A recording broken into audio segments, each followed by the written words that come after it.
Welcome everyone to today's China and the World Forum, the US and China, 21st Century Opportunities and Challenges, brought to you by World Scientific Publishing. I am Si-En, your MC for today. Thank you for joining us in today's dialogue.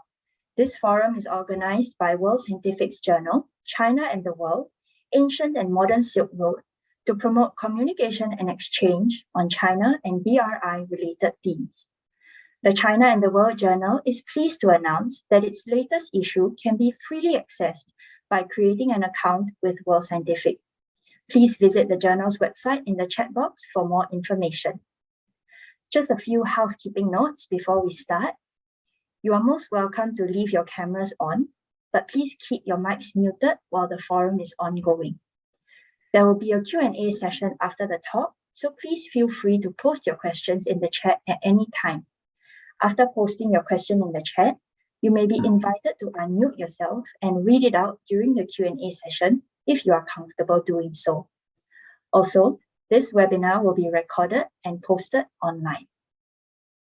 Today, we are very pleased to have with us our special guest, founder and president of the Center for China and Globalization, Dr. Huiyao Henry Wang. Not only is he a counselor to the State Council of China, but also vice chairman of the China Association for International Economic Cooperation under the Ministry of Commerce. He also serves as professor and dean of the Institute of Development at Southwestern University of Finance and Economics in China, to name only a few of his appointments. Our first co-moderator for this event will be Professor Da-Xuan Feng, Honorary Dean of Hainan University Belt and Road Research Institute and Chief Advisor of the China Silk Road I-Valley Research Institute. Our second co-moderator is Professor Ziqun Zhu, Professor and Chair of the International Relations Department at Bucknell University, USA. He is also a member of the National Committee on United States-China Relations.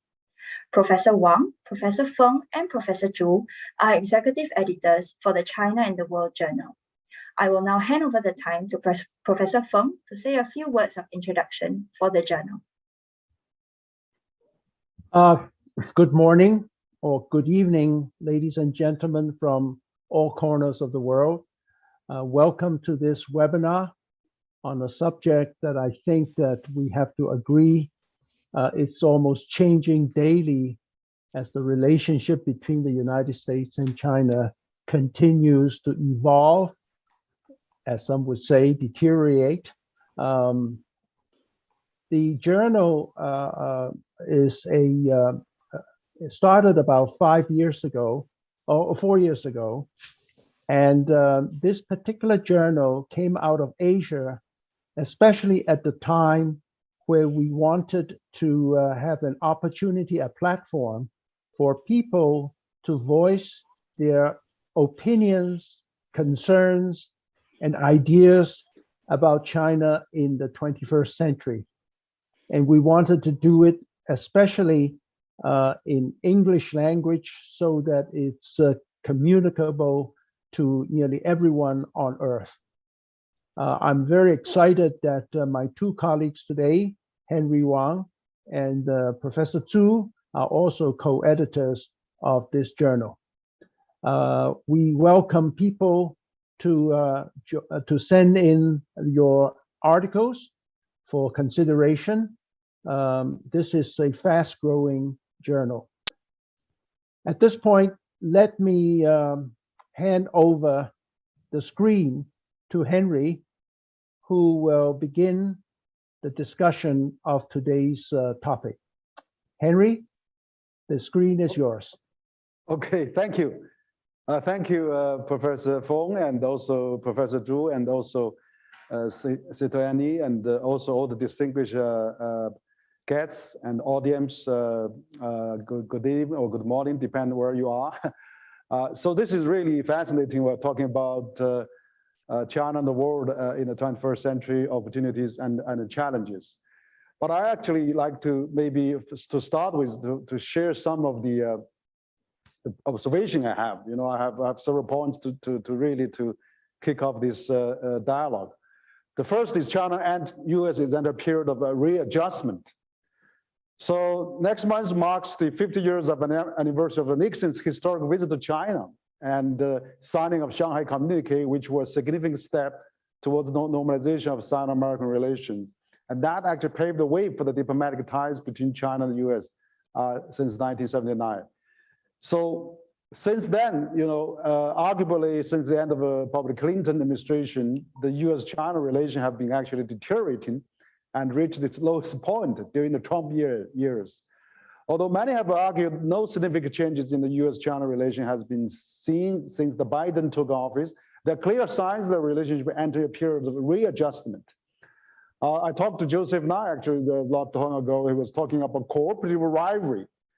And actually it's very difficult for Biden to make any drastic moves on China as he locked in this situation with Democrats for any thin majority has. So I think that US State Secretary of State famously used the 3C to describe US policy on China. The relationship will be competitive and also cooperative and also advisory, so that the three C's that he was talking about. I think that, we had recently President Xi and Biden phone call in November, which actually trying to stabilize the relationship, but it hasn't really, to the satisfaction that we have. So President Biden still underscored the US remains committed to China policy, but he's actually, we see that there's a lot of activities going on Taiwan and many, South China Sea. So the phase one deal also, we have come to the end, but we still haven't seen the tariff being released. There's a lot of things going on. So this, period of adjustment that we're going to see for a long time.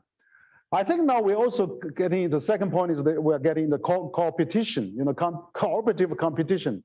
That's probably something we need to also pay attention to because we have a lot of things to cooperate. Climate change, pandemic, cybersecurity and all those things that we really have to work together.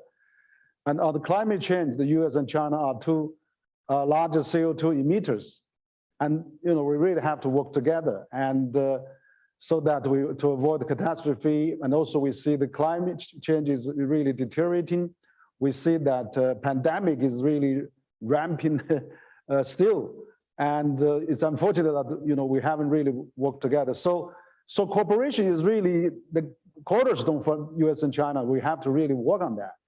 And China is also now with the clean coal energy, with clean energy technology, with the largest producer of solar power, largest producer of hydropower, and of course the clean vehicle as well. So there's many things that I think US China can work together. But also I think that there's infrastructure too. We can really US and China can cooperate. President Biden has proposed this Build Back Better world. And the EU has actually proposed the EU Gateway, and China has launched this Belt and Road Initiative 8 years ago. So I think this is the biggest common denominator of China-US relations, so that we can really work on that. And also we see that China is joining the CPTPP, which is designed by the US. So there's, on those trade issues that maybe we should work together. And of course, there's also RCEP is already getting effect on January 1st this year. So I think there's a lot of area we should work together. Particularly, I think the biggest cooperating area probably is the infrastructure. That's the least controversial. Everybody is working on that. Everybody realizes that. And also, I think the world needs actually the infrastructure to drive the world for the next half a century. And why not, China has AIIB and World Bank and Asian Development Bank, African Development Bank, Latin American Development, all those development banks should really work together. So I think, that really symbolizes the area we can collaborate. And finally, I'd like to talk about is the way that we have to really recognize both countries in terms of the values and the system. I'm quite pleased to see President Biden actually, he announced that troops withdraw from Afghanistan. He's saying basically he does not seek nation building anymore, or so that maybe you not impose the model to other countries. So we see China is a long, Confucius society with Asian values and really peaceful. And China has a lot of, its own meritocracy, and now with the modern technology, they have a, technology democracy, and also market democracy, where to go, what to buy are really the choice of the people. So I think this, the civilization are rich and diverse, and so is democracy. Democracy is not mass-produced within a uniform model or configuration of countries around the world. So I think that we have to really, recognize the existence of different culture, different system, and so that maybe we should really work together. And I think Chinese historical tradition and the status quo has actually paved the way, that democracy and itself that works actually in China in its own system, and then that is really how they can by selecting and by picking the people. So that really how it works. So finally, I'd like to say that U.S. and China are really at the crossroads. I mean, they are big countries. We should avoid the Thucydides trap, but also we should avoid the Hindenburg trap, so that we can't leave the world vacant without any basically a responsible state really to safeguard the multilateralism, the system that we've been get used to for the last seven and a half decades. But I think we need really improve on that. We need to really upgrade on that. We need to work on that. So I think that we are already living a very challenging world, and the U.S. and China has to work together. There's enormous opportunities. Of course, there's a danger, but there's also enormous opportunities for us to really work on. Fighting pandemic, building up the fighting the climate change, building up a better world, through the infrastructure, and also have a safe cyber security, and also ensure there's no couple, there's no Cold War, and there's no tech decoupling, and those are very, very important. So I think that the topic today is really very relevant, and we really have to work together. And I can't imagine the two largest economy, and also with other important countries in the world like EU and many countries in developing world that can afford to see US and China go really, the relations really go to a bipolar world, basically decouple. So really, it's hard to imagine that. So I think that we all have all the experts here tonight, and I just want to open this dialogue, and then we can probably have more discussions to talk more. I just want to leave it there, and let's continue the dialogue. Thank you very much, Henry. It was certainly, you have given us you painted the comprehensive development of US-China for the last, at least for the last 5 or 6 years, most comprehensively. Zuqing, do you want to follow up with questions now? Yes. It's a really, first of all, it's a really a great pleasure to be a co-moderator. I think first of all, I want to commend you, Dr. Wang, for founding and leading the Center for China and Globalization, and promoting exchanges and dialogue among scholars, former government officials, diplomats, business people, entrepreneurs, and others from China and other countries. I think the CCG has also been involved in track 2 diplomacy. At a time when government-to-government relations are having problems, I think it's extremely important to maintain people-to-people exchanges and keep the communication channels open. So thank you, Dr. Wang, for helping promote mutual understanding between China and the world. In your opening remarks, you highlighted the difficulties between China and the United States, and also actually listed a few areas where the two countries can cooperate. Perhaps I want to, if you can, perhaps you can elaborate on the causes that have led to the current situation, the current status of the relationship between China and the United States. What are the main causes? I mean, you highlighted a few, but perhaps you can elaborate a little bit on both sides. But also, as a follow-up, among those areas that you think the two countries can cooperate, what is preventing them from cooperating with each other? Thank you. Okay, great. Yeah, thank you, Professor Zhu, for your great questions.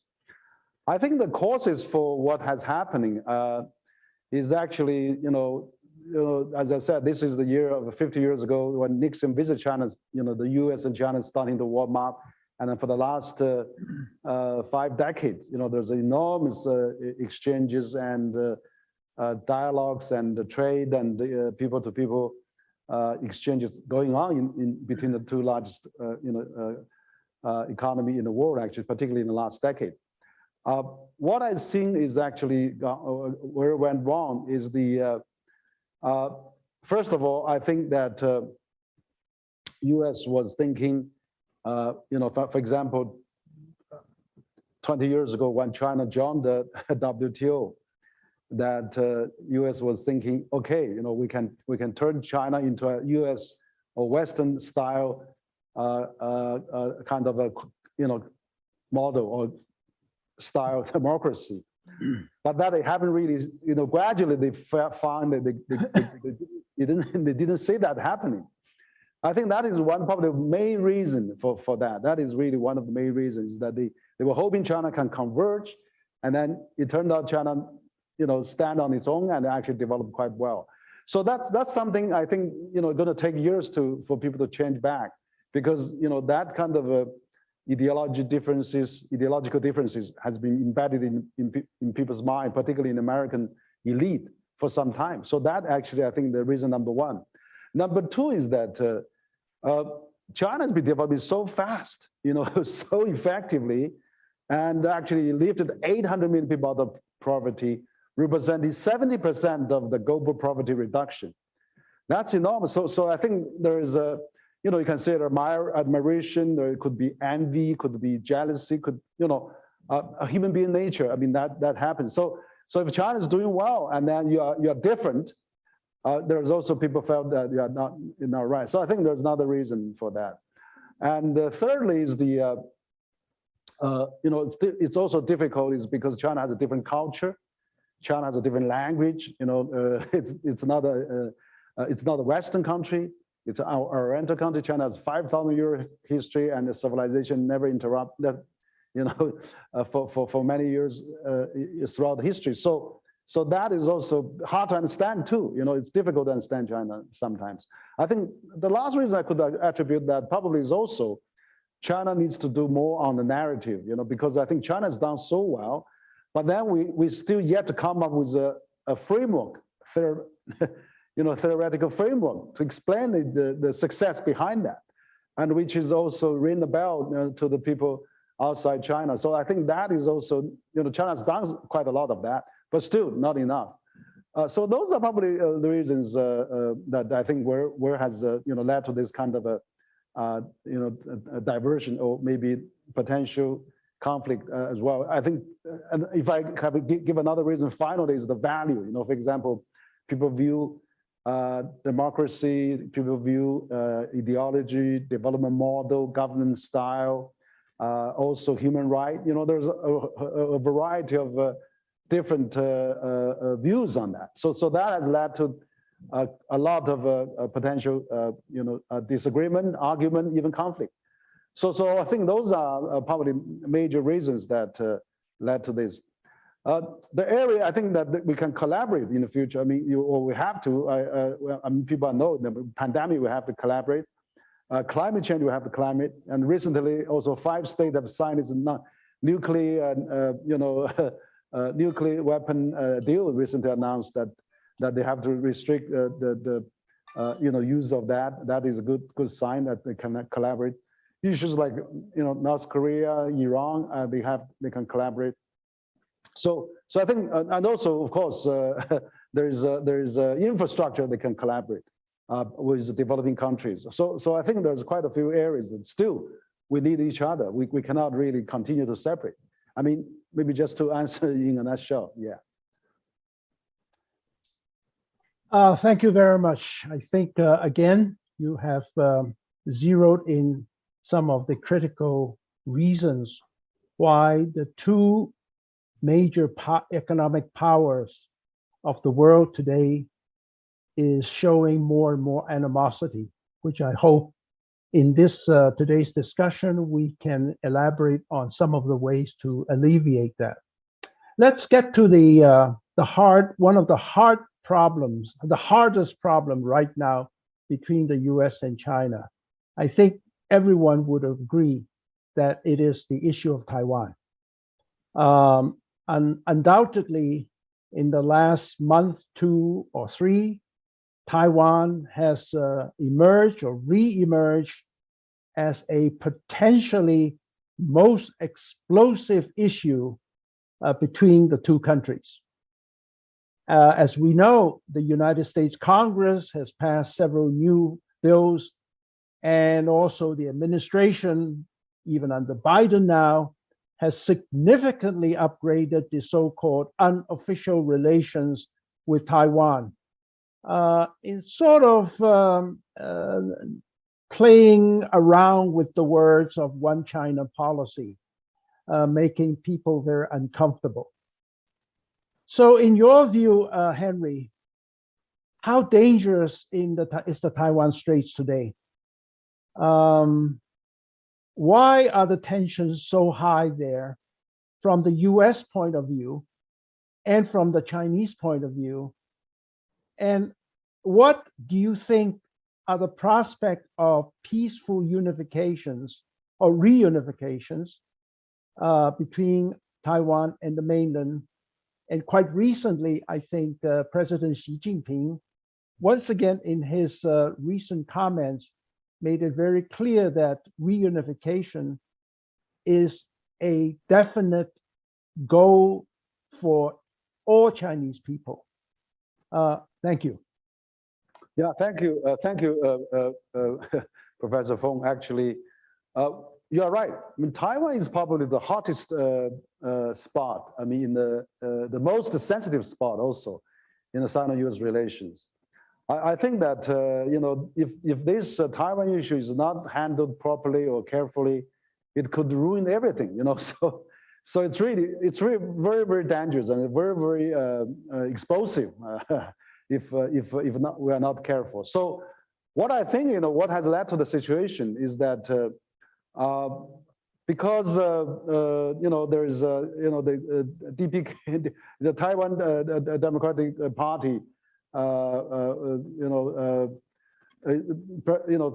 China Yuan really, they actually wants to seek independence somehow. There's a tendency for that, because I see actually during the KMT time, when Ma Ying-jeou and Lian Zhan, when they were running the Taiwan, there was already a lot of convergence with mainland.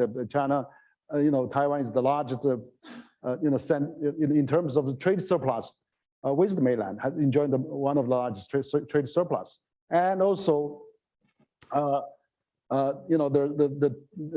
people-to-people movement across the strait is enormous, with millions of mainland travel to Taiwan and thousands of students from mainland to study in Taiwan, and vice versa. There's 2 million Taiwanese people working in mainland. So I see the natural integration. But I think the problem is now, when Biden administration come into power, that really things starting to change. And of course, we also have the Hong Kong, unrest. Basically, that also stirred up the situation in Taiwan as well. For example, I mean, during the first term of President Tsai Ing-wen there, the midterm election, the KMT has, with many seats, and published, Taiwan almost lost, could if it continues to lose the presidential election, if not for the Hong Kong unrest. So I think this Hong Kong situation has something to do with Taiwan as well. But now, actually, Hong Kong is stabilized. Hong Kong is, is back to normal and prosperous. So I think that will help the situation in Taiwan to see, the one country, two system actually works. I mean, with some modifications, actually work, continues to work. So I think that is the reason. But again, the U.S. is sending, surprisingly sending the officials to visit Taiwan during the Trump era. There was officials, and now we have a congressman, several times visiting Taiwan, and we have a military navy, so warships gone through Taiwan, hundreds of times, and so the situation is getting really. Even Taiwan said, there's a U.S. military personnel based in Taiwan. That's a strong violation of 3 communique of no official contact and no military based in Taiwan. So China has to react. I mean, to some extent with all those air flights and things like that. So that's, I think the situation basically was largely caused by probably the Taiwanese authorities and also the U.S. intention to keep the situation tense. So I think, this is really dangerous. I think, the issue can really be solved, I think, among the people across the street, and they are from the same culture, same ethnic, same tradition and same language. Why can't they actually solve by themselves? We don't need the foreign interference. I think, that's probably how we should, avoid the dangerous spot that in the world probably. Thank you, Henry. Yeah. So I agree with you that the problem between the mainland and Taiwan should be resolved by themselves without the foreign intervention. Let me ask another, perhaps also very sensitive, even controversial issue. That is Xinjiang. We all know that U.S. Congress and the White House are making policies and passing laws regarding Xinjiang based on what they claim to be genocide and crimes against humanity. And of course, Western media also cover the Xinjiang situation as if genocide is the fact on the ground. And of course, the Chinese government, Chinese side, has a totally different version of the story. So what is exactly going on in Xinjiang? What is exactly the situation in Xinjiang? And what can China and Chinese government do to make its voices heard in the West? Yeah, thank you, Professor Zhu. I think that is really also one of the hot issues as well. I'm quite certain the Hong Kong situation will be stabilized. Now they have a new legislature elected, and the chief executive will be elected in the coming March. So Hong Kong will be stabilized. I think now the hottest issue now people are talking probably still is Xinjiang. But the truth of the matter is, they're talking about there's 1 million or 2 million Uyghurs are in the camps, but which is not true. There's only about 9-10 million Uyghurs. If you're talking about 2 million Uyghurs in the camp, that must be Uyghurs from every family, which is totally impossible. That's number one. Number two, I've been to Xinjiang a number of times. And everywhere you go now, it's very safe. Everything is very peaceful. Everything is prosperous. The economic growth is at higher than the average of other provinces in China, and then also the tourism actually in the last several years, if not hit by pandemic, was also quite good. And also the other thing is that the people talking about genocide, but that's not really substantiated. There could be antidotes somewhere, but you don't really see a systematic anything happen in Xinjiang. So I think it was greatly exaggerated, and it's actually not true at all.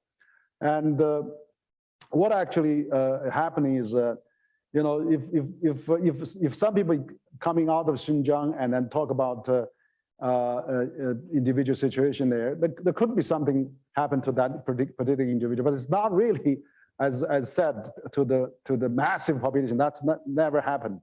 And then, people say, oh, we're looking from a satellite, there's a lot of buildings, but buildings are empty buildings, there's nothing there. And so I think, Xinjiang is actually open for anybody going there to see. It's open to foreigners, for foreign journalists too. If, I know there are a lot of foreigners actually went there. I know there are a lot of embassy officials went there.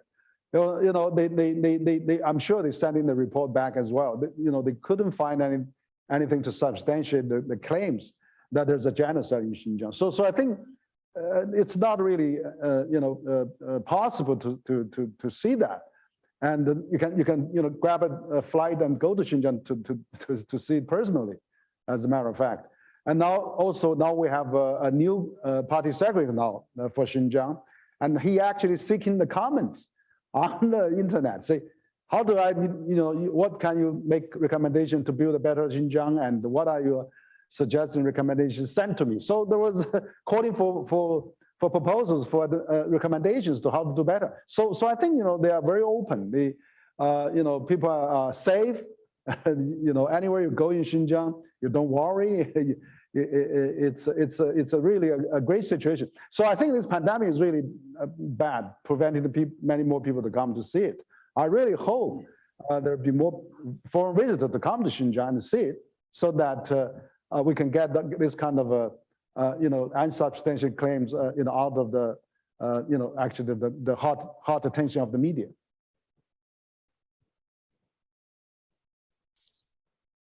Okay. You want to follow up, Professor Zhu? No, we have a lot of other questions, I think, and our audience may also have questions. But I was going to ask you, Dashian, are you going to ask another question maybe about BRI or? Maybe later.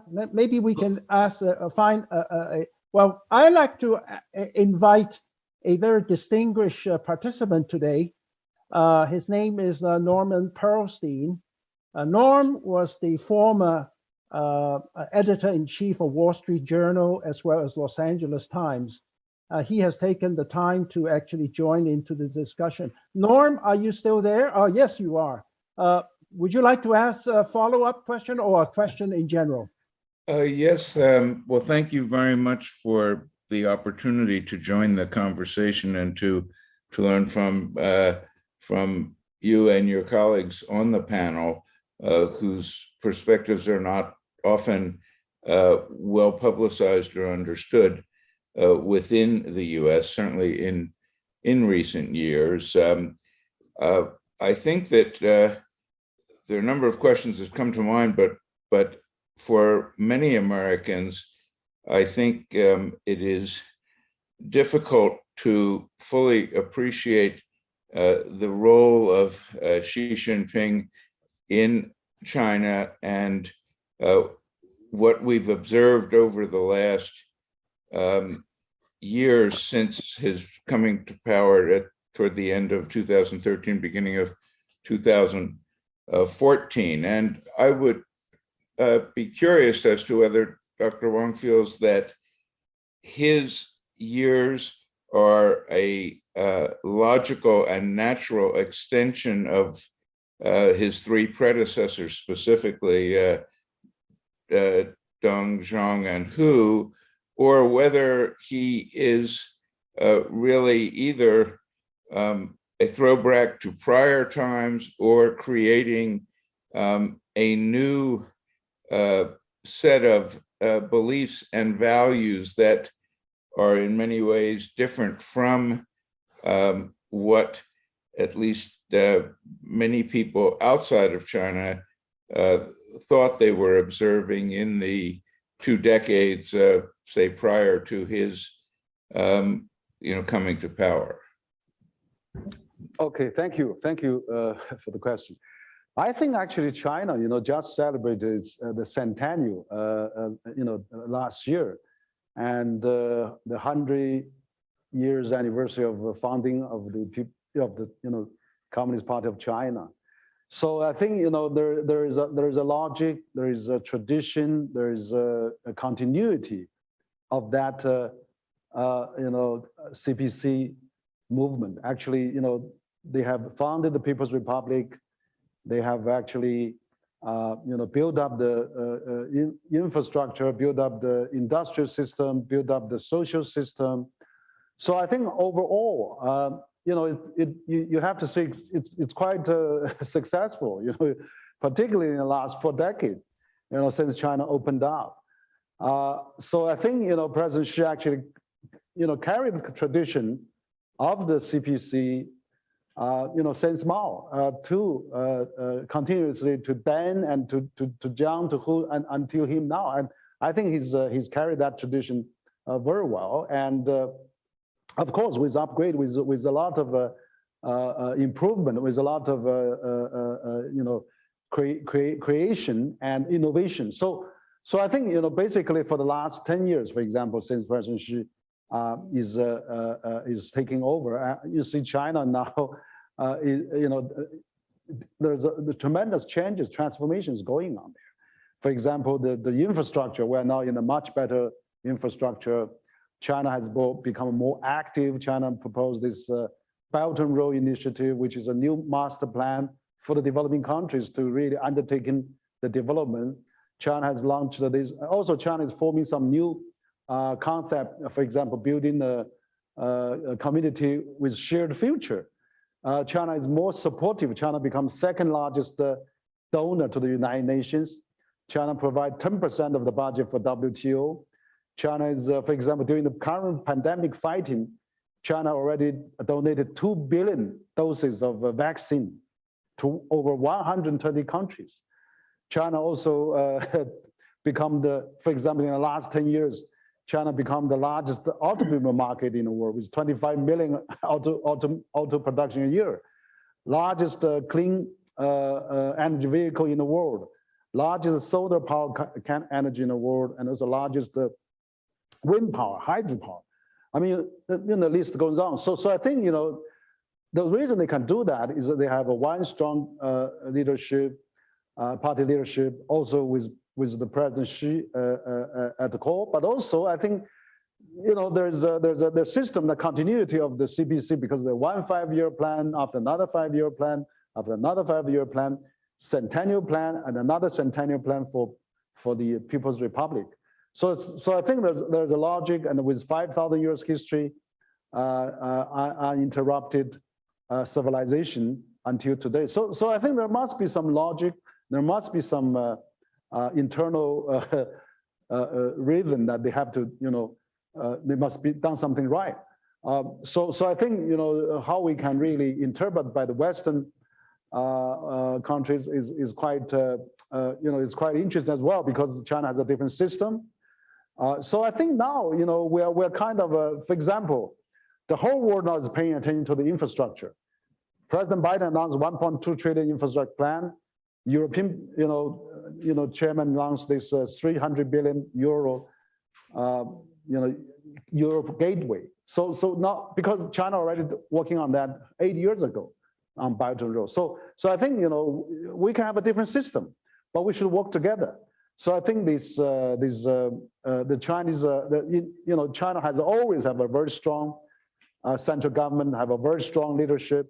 And also the continuity is there. There's no lame duck. There's no changing of the guards every 3-4 years. And opposition for the opposition's sake, veto for the veto's sake. We see some problem with the Western system too. So China, of course, is not perfect. China is still improving, but still China has gradually finding its own way. For example, China already become providing 1 billion social security beneficiary. 1.3 billion people under some kind of Medicare. It's the largest Medicare system in the world now. And also with every year with 10 million people graduate from college, the largest college producers in the world. And also, lifted 800 million people out of poverty. So I think, there must be something done right for China. Otherwise, if you compare the KPI, everything China is probably doing okay. So of course, Western countries, US has its own advantage, innovation, talent, many good things. But I think we should supplement each other rather than become a rivalry. China doesn't think there's a rivalry, and so I think there's a lot of things we can learn from each other. if I could just follow up quickly on that, how should we interpret the presumed decision that will enable President Xi to stay in power for more than 2 terms? That certainly seems like a deviation from his 3 predecessors to an outsider. And I would be grateful for any guidance you might be able to provide. Yeah, no, I think that, I just, personal observation, because for example, like German Chancellor Angela Merkel just retired. I mean, she served for 16 years. And, there's many other countries, they have longer terms. Putin has been serving many years, many terms too. So I think, for China, always in the history of China, there's always a strong leadership. We need a really strong leadership. We can't have a lame duck. we need a lot of things to really implement. That's why China is so efficient and highly effective, because we have a strong central leadership. And also, I think historically, China has always have a very strong centralized government and with strong leadership. So I think, if this is really good for the country and because even actually for the Deng Xiaoping, I think he returns the central military position for more than 2 terms, and President Jiang Zemin also maintained the military commission chair also more than 2 terms. So I mean, I think it's if things are doing well, if the leader is really doing fabulously in terms of producing economic benefit, producing social benefit, producing the great rejuvenation for the country. I mean, he probably, of course, deserves more times to do that. And I mean, people really have no argument that, I mean, internally, for example. Well, I guess it's worth noting that in New York City, Mayor Bloomberg also wanted more than 2 terms and got a 3rd one too. Yeah, absolutely, yes. Okay. I like to turn the question, as suggested by Professor Zhu, on the Belt and Road Initiative of China, particularly about the Belt and Road Initiative with respect to Southeast Asia. As you know, Henry, I grew up in Singapore, so Southeast Asia meant something to me. As I always tell my friends, you can take me out of Singapore, but you cannot take Singapore out of me. As you know, as you have mentioned earlier, that January 1st of this year, something incredible has happened, and that's called the Regional Comprehensive Economic Partnership, or RCEP.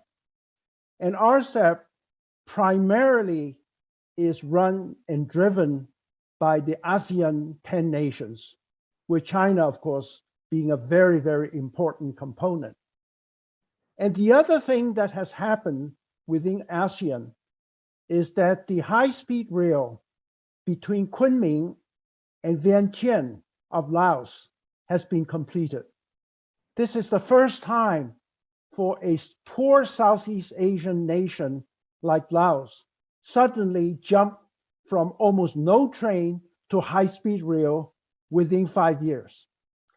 This is going to extend, of course, beyond just Vientiane, because very soon it will go to Bangkok, and from there it will go into Malaysia, and Malaysia into Singapore. And so the relationship between ASEAN and China is going to transform rather significantly, if not spectacularly, in the coming 5 to 10 years. How do you see this has an impact on the Belt and Road Initiative vis-a-vis Southeast Asia's playing this important role? Yes, yes. Thank you, Professor Fong. Actually, I see this enormous progress. As you rightly said, January 1st, we have this RCEP is actually becoming effective. The largest free trade agreement in the world, and Asia is really taking a new shape and a new direction, because that really symbolized the rise of the Asian as one of the, probably the future of the 21st century of the world center, because that's where all the gravity will come. That's where all the economy will be focused. Asia will become the largest economy in foreseeable future, not that too distant. I mean, we can see that happen. It's already almost 40, 50% of the global economy. It will certainly become 60, 70% probably as time goes on. So what I see this China and ASEAN cooperation, not only that, but also this RCEP has actually made a free trade agreement between China, Japan, South Korea, Australia, and New Zealand, because they all connected through RCEP of some kind of a free trade agreement. So this is really significant.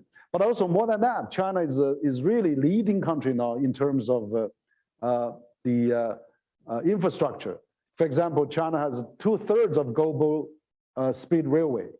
I mean, the total length of that is equal to the next 10 countries combined, whereas U.S. military budget is equal to the next 10 countries combined. You see, China is busy building economic alliance, RCEP, applying joint CPTPP, also applying for DIPA, a digital agreement of some kind, and also, Belt and Road.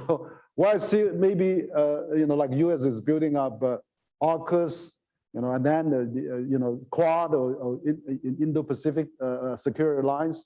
So you see, actually, there's a lot of difference there. But what I see is very significant of this China building first the railway between Kunming and Laos, because that is really, it's the first time China has the railway connecting with ASEAN countries. That can connect to Thailand, to Burma, and then to many other, Myanmar, many other ASEAN countries, even to Singapore, Malaysia. So that really a huge symbol start. I have a talk with David Lambton just not too long ago. He wrote a book, Iron River. He described that as a railway, as an Iron River. So I think that is going to become a supply lines, a pipeline for China and ASEAN connecting each other. So I think it's very significant, and I think that also shows how the future that whether U.S. or EU and China, the developing countries, they really need infrastructure, and that's where the boom and prosperity comes from for the next half a century if we really work towards that. So I think Belt and Road is really needs to be further enhanced. We probably could multi-license Belt and Road. AIIB could become a part of that. World Bank could be part of that.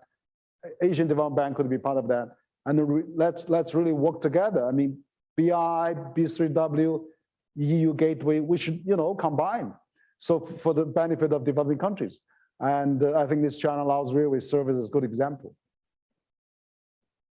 Very good. Professor Zhu? Yes, okay. So I have a question about Russia. As US relations with both China and Russia continue to deteriorate, China-Russia relations have significantly deepened recently. In particular, President Xi Jinping and President Vladimir Putin have established sort of close personal bond. Now, how do you view Russia's role in great power politics today? And what does the future hold for China, Russia, and US trilateral relationship? Yeah, thank you, Professor Zhu, for this question. I think, China and Russia, I mean, historically, they have many problems. They have a lot of dispute, and they have a lot of, also have a quite different culture as well. But somehow they are now share something in common. They are all actually pressed or squeezed or opposed by Western countries, or forced, by for example, the Russia has an issue of this Ukraine and this NATO expansion to the Russian neighboring countries, and China has this problem of the U.S. have a security pact with Taiwan, and then actually getting closer to the Chinese mainland on those all those geopolitical hot spot. So I think they share that. Actually, they share the same concerns. China and Russia of this, U.S. or Western countries expansion into their own territory or their own neighborhood. So I think that's something that really made them together too, because they felt, for example, what has happened, Kazakhstan just recently shows another again. There's always some foreign interference somehow. So I think for that reason, of course, they probably has to unite to really counter off this common threat from both ends, right? But on the other hand, I think also China and Russia are getting better is because China has also economically, Russia this year has done so well in terms of trade with China, vice versa. There's a trade increase, there's an energy increase, there's natural gas supply, there's many economic benefit also. And also, I think now China, after just celebrate centennial and all those years. I mean, Russia also, on the other hand, it was when the old days, when China actually learned many things from Russia, and during the founding of the People's Republic, 150 key project was aided by Soviet Union, former Soviet Union, to help China to build the first generation of its infrastructure capacity in China. So there's a lot of good feeling there too. So I mean, even though they have a dispute in the late 1960s, territorial dispute, but somehow, I think with the common heritage, they share a lot of similarity, but also more importantly, I think most importantly, is that they share the common threat from both ends. Similar situation, their neighborhood has been entreated by other countries. So that's really the thing. So they force to work together, and also Russia and China, if they really work together, they can be also quite significant,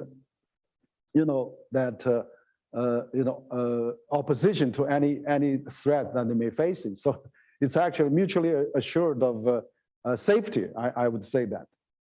Also, furthermore, you have this Shanghai Cooperation as well, and with Russia and China and many others, Asian country, Central Asian, South Asian country are all in it, and there's a strong tie and bond there as well.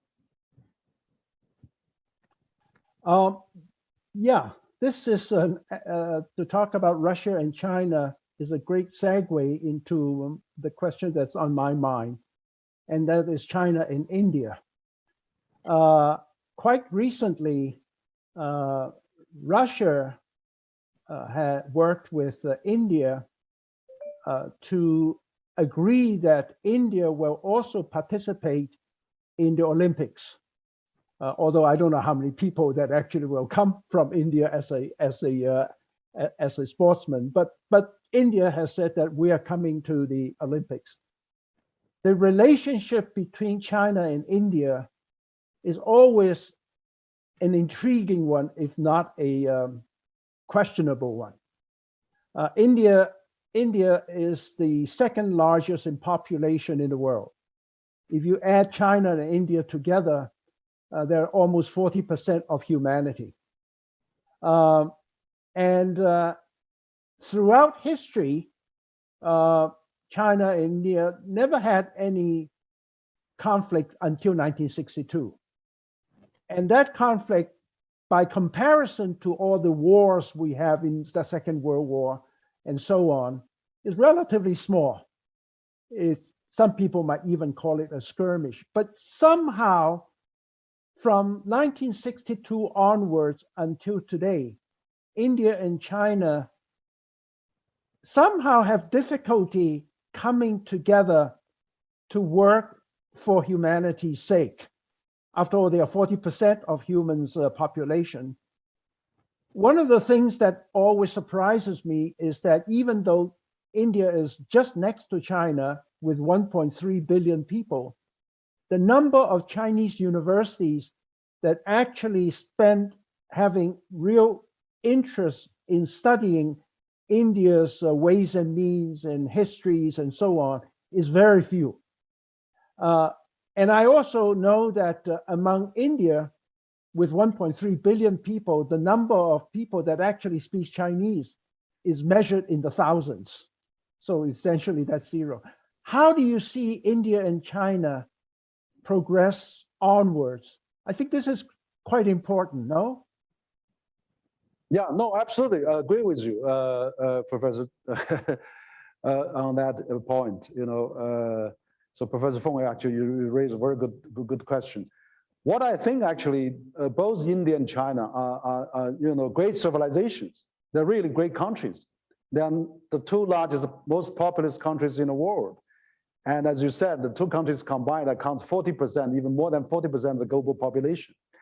And so I think the relationship between China and India goes back a long way. I mean, the first sea turtle, I mean, returnees, you go Haigui. I mean, that's from Xinjiang, going to to India, right? I mean, so we have that, and also Buddhism was actually, we have a hugely influence from India on that too. So I think there's many reasons for the two countries actually to work together. I've been, before the pandemic, I've been to India almost every year, and I saw the transformation going on in India, and how China and India can work together. Because, for example, you talk about urbanization, environment, elevation of poverty, and all those infrastructure, transportation, all things that China has gone through can be really beautifully reproduced in India. It's a huge opportunity in the market for 1.3 or even 1.4 billion people there. And I saw Chinese company like Xiaomi, went there for 3 years, become the largest mobile phone seller, accounts about 50% of the market. Enormous opportunity. There's hundreds of apps of internet company working in India. And so it's really unfortunate to see the situation deteriorate and gone sour in the last few years. We from time to time, we see the border disputes and things like that.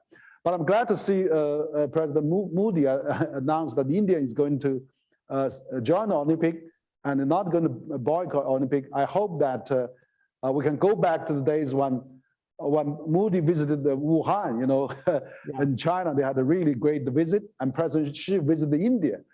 So really, I hope these two big countries that can really work together. I think India always traditionally they pursue a non-alliance movement. They are the leaders for that, and they actually not joining any big camps. So I hope that even though for the Quad, I mean, Indian ambassador told me that is more economic, purpose rather than military purpose. So I hope that is true, and I mean, China and India can really work together, and let's not really, occupied by those border disputes. Let's be all cool down. Let's all separate from that area. Let's concentrate on peaceful cooperation. Maybe that's the way to go. I really see there's enormous opportunity for both China and India. Great. Great. So you mentioned India as a leader in the non-alignment movement, and I wonder, because so many countries are stuck, in the competition between China and the United States, they found themselves between a rock and a hard place. And some countries apparently have decided to, follow the U.S. leadership in taking a more confrontation approach towards China. Let's say Australia, perhaps, in Canada, and others such as Singapore, Israel, South Korea, seem to be trying to maintain good relations with both powers. So I just wonder, because many more other countries are facing the same dilemma, So what should they do? What are in their best interests, as the U.S.-China competition continues to intensify, and perhaps do you think they can perhaps do some mediation between China and the United States? What can these other countries do, basically? Thank you. Yeah, great question, Professor Drew. Thank you. And what I think actually we're living a really completed era, quite different era now than last century when Cold War was happening. There's the Soviet Union camps, East Bloc countries, and then there's Warsaw Pact, and there's NATO Pact, and then the economy is not that intertwined, and we don't really need each other. We only need the gunpowder probably at that time. So nowadays it's totally different. China is the largest nation, a trading nation with 130 countries. And China has signed a Belt and Road Agreement with almost 100 countries and another 50 international organizations. So China has been, for example, just had this forecast with African, more than 50 states heads of African, that China is pledging another billion vaccine, including 400 million produced locally for African countries. China is, committed to many developing projects there. China has forgiven many loans and many debt, forgiven many debt on that. So, I mean, also we just see ASEAN countries too. ASEAN, China has built this fabulous railway between China and Laos. So I think, nowadays it's not that, okay, we are ideologically, we are sided with the US, but then economically we are sided with China. So what really benefit, what really turns the world around? I mean, it's economy, it's the real benefit.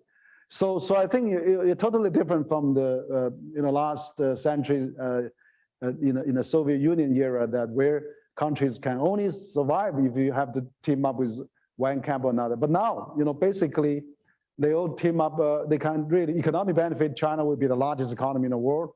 The attraction of China will only goes up as days go by. So I don't really worry about that, because in the end, when so many developing countries, ASEAN countries or neighboring countries see the benefit of working with China, they'll stay with China.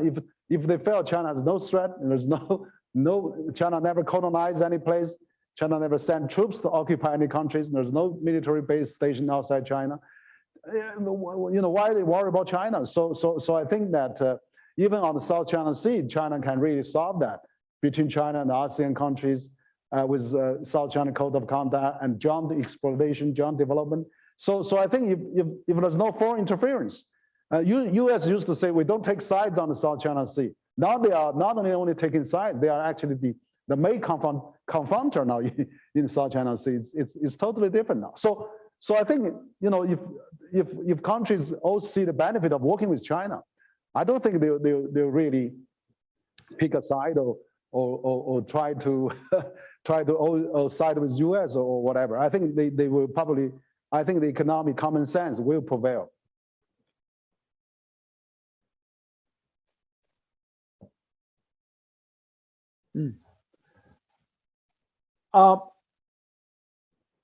There is a generally in the West, when it talks about the Belt and Road Initiative, quite often the term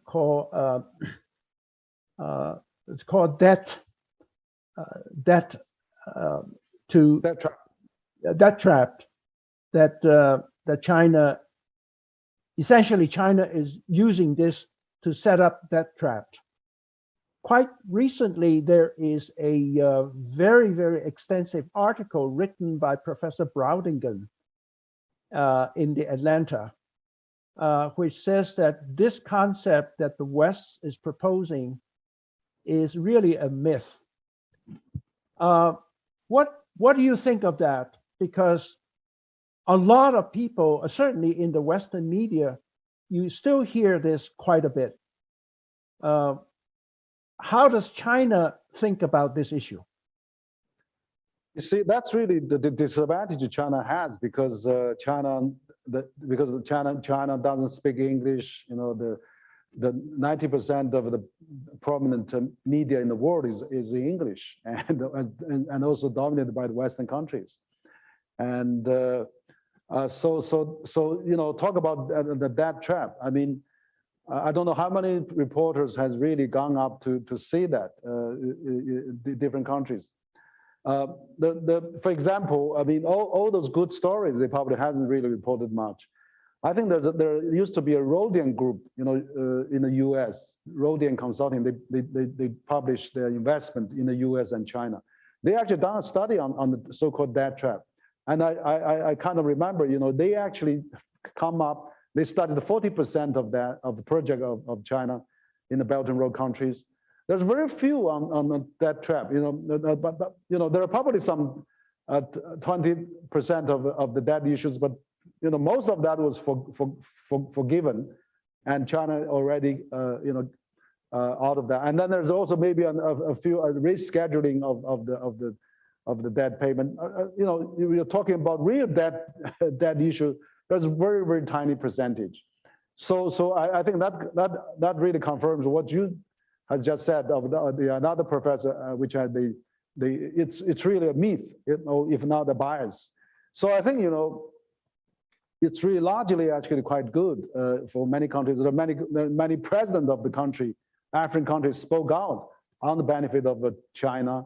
I've been talking to the ambassadors here in Beijing quite a lot. For example, last year we held a big roundtable CCG with 64 African Union ambassadors. I mean, they are talking about the African Union Free Trade Agreement, how they can work with China. And I haven't heard any African ambassador complain to me about the so-called debt trap. So this is really a myth that we really need to you know, find out, actually. Try to get that myth out of the scene. I mean, that's not really true. There could, of course, I'm not saying Belt and Road is perfect. I'm sure there could be problem. There could be here and there some, but it was not intended. It was not deliberate. That was really, you know, largely, you know, beneficial to all those countries that are having this kind of a project.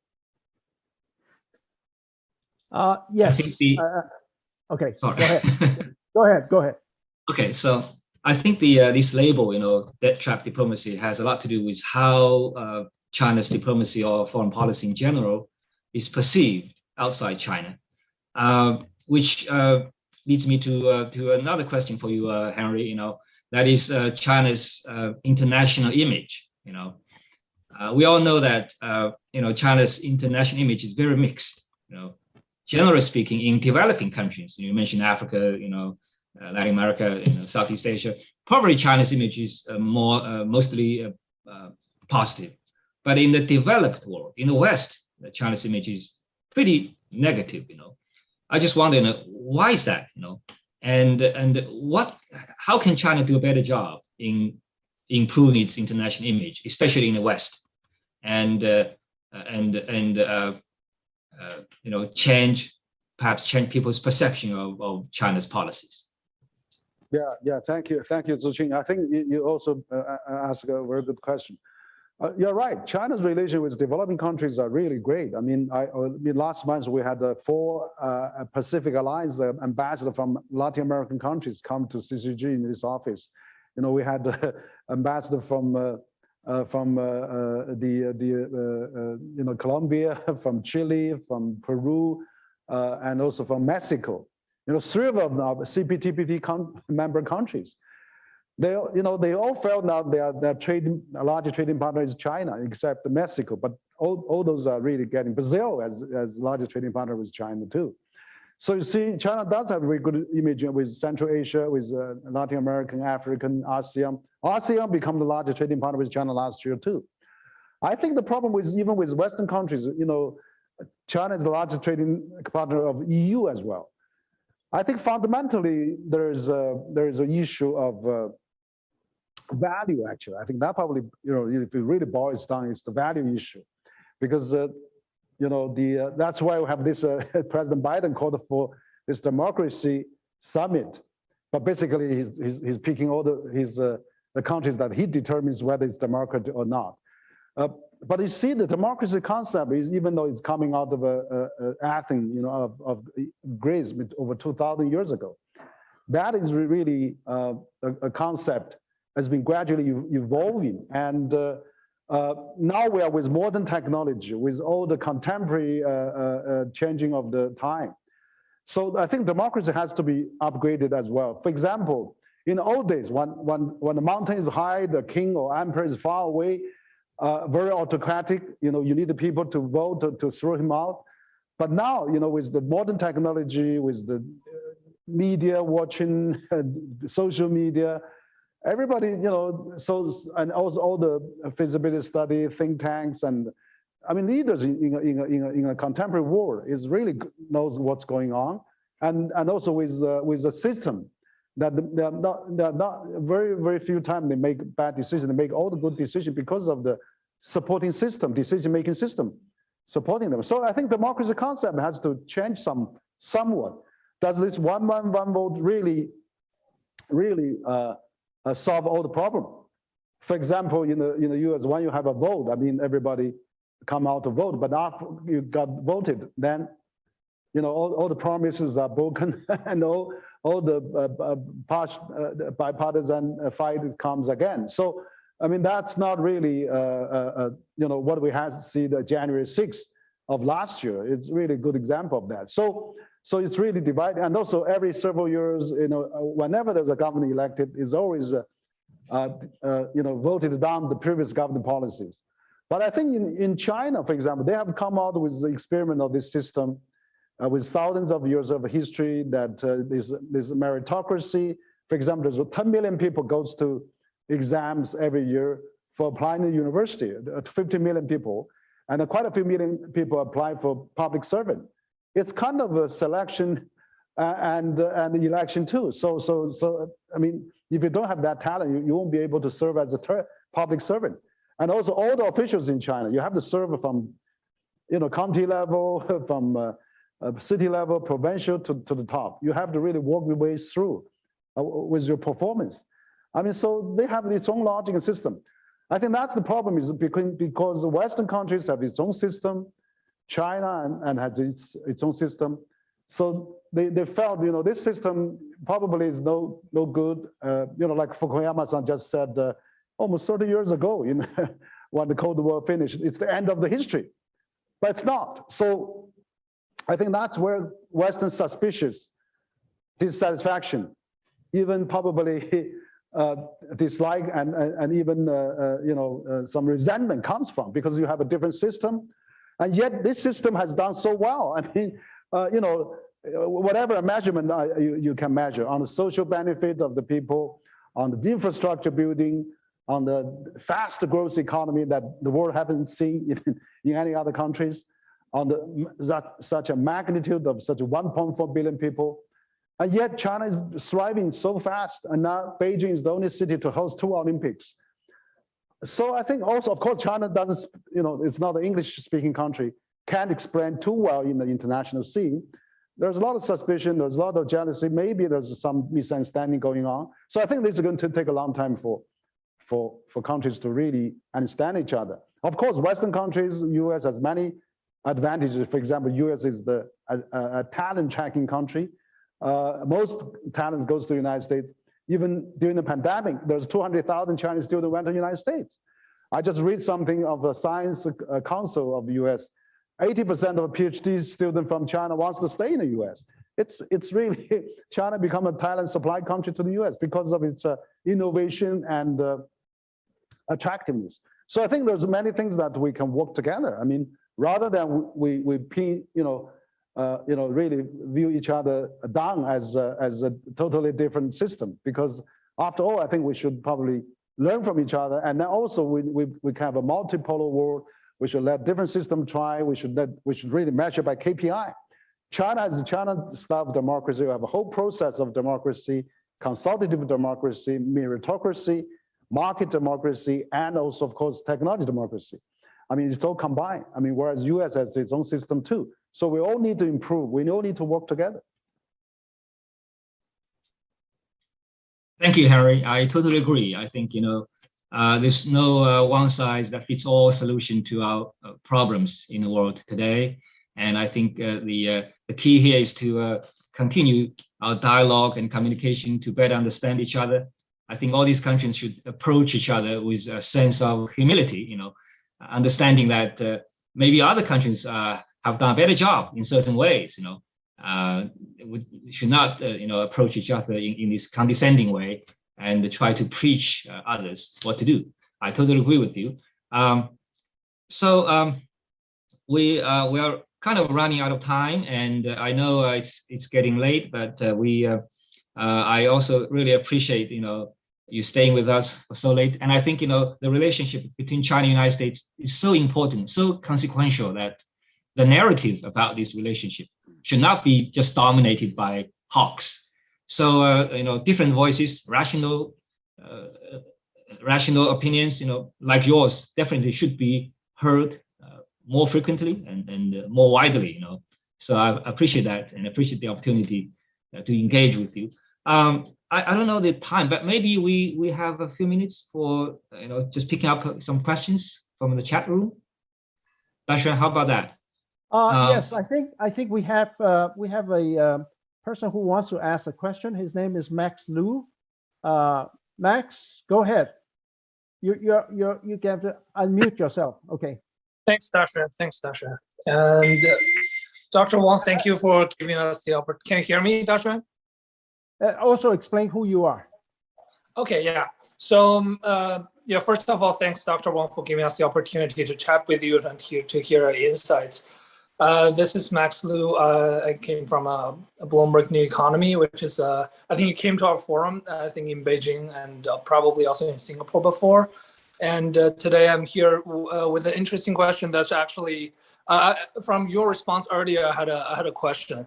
You mentioned that China, sort of the international media is dominated by companies in the West. But in your view, do you think China has the right political and social environment to have its own international media platform? And in what way do you think that will be developed? Thank you. Yeah, thank you. That's also a good question. I think that it's really important for China to have international news and reporters and the media as well. I mean, China is trying to develop itself. For example, China also has English media like China Daily and Xinjiang and things like that. But I think, what's more important, I'm very glad to see actually, after President Xi and President Biden summit, virtual summit, both countries agreed that we're going to invite more journalists coming to each other. I think that's really important. We need to welcome more international journalists come to China, to Beijing. And for example, this time at the Winter Olympic, we welcome more international journalists come to China, even though they have to be sealed in terms of current type of a situation. But basically, I really hope there will be more Chinese journalists going abroad. There's more foreign journalists coming to China, so that's really can promote understanding. What I'm saying just now in terms of the English media, for example, all those big media was dominated by Western countries. That is a fact. So China still has a long way to go. But China realized the importance of its international media and the social media. So I think we probably should find a way to work together. But at least we should open the restrictions on the journalists to travel to both countries and give them multiple entry visas, let them have more relaxed terms, so that we can really have a better story on both sides. So I really hope so. So I hope that answer your question. Thank you. Is there anybody who wants to ask a question? You can raise your hand from the raise hand button.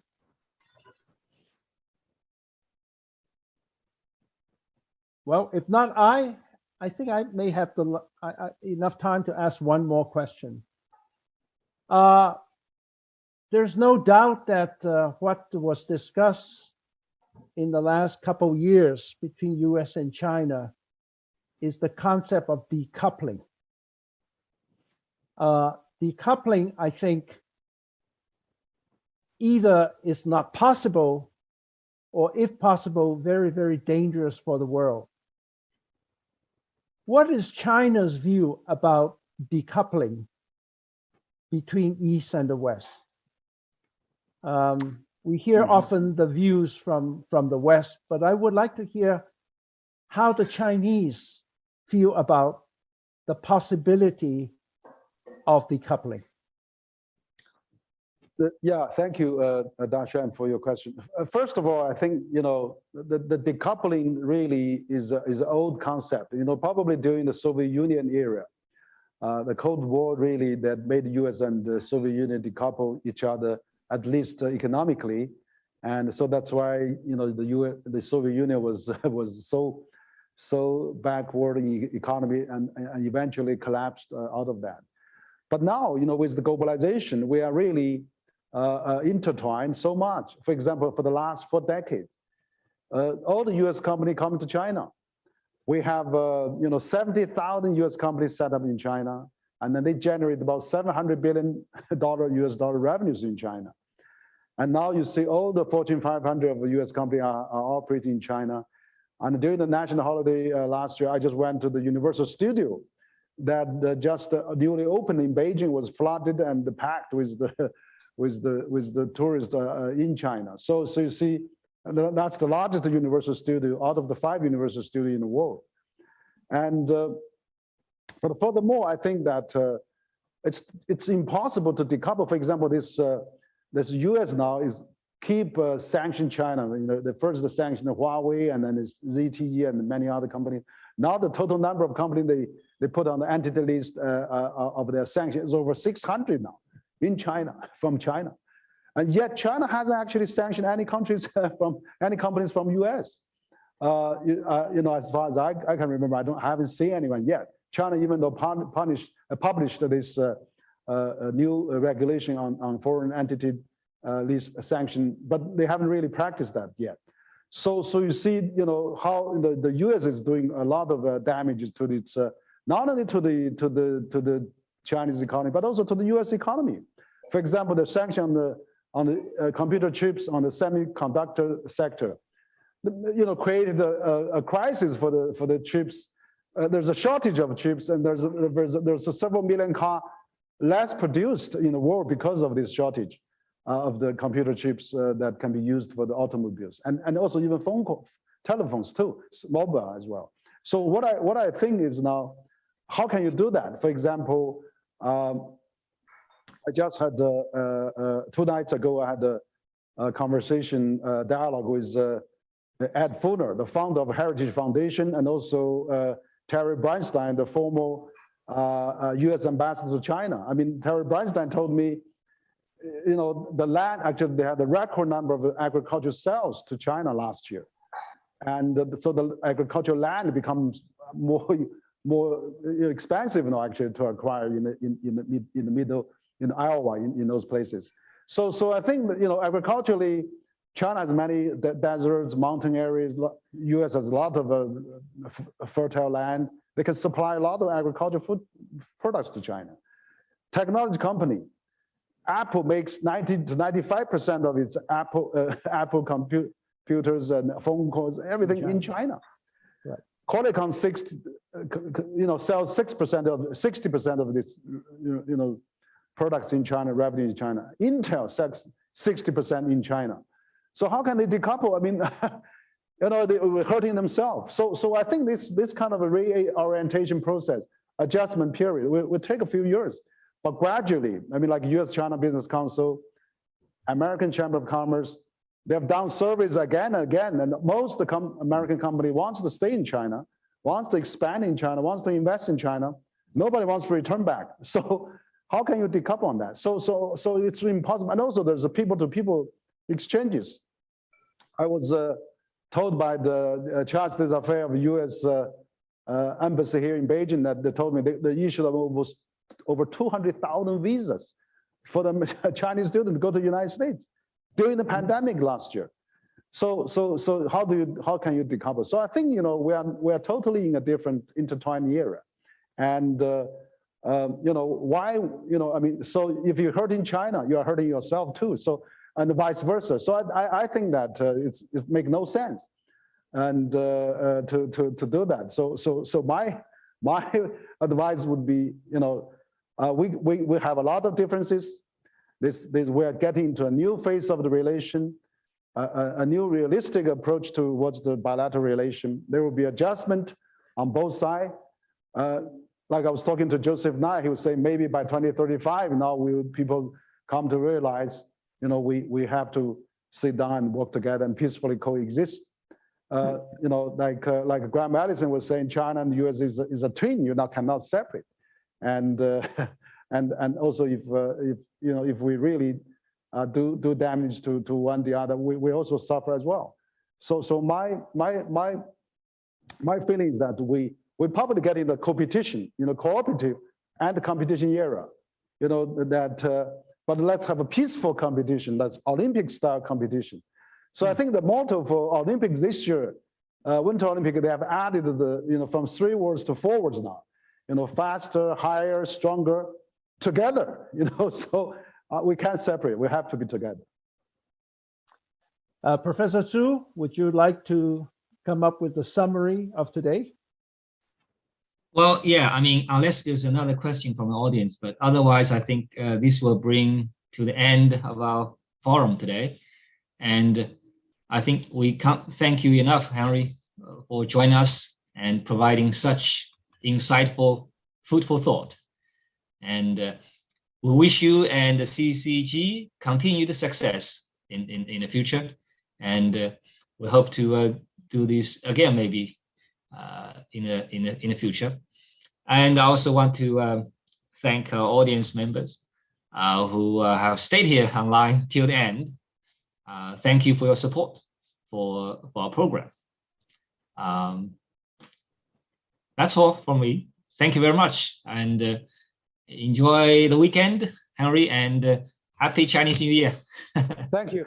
Thank you, Professor Zhu and Professor Feng. Thank you all very much.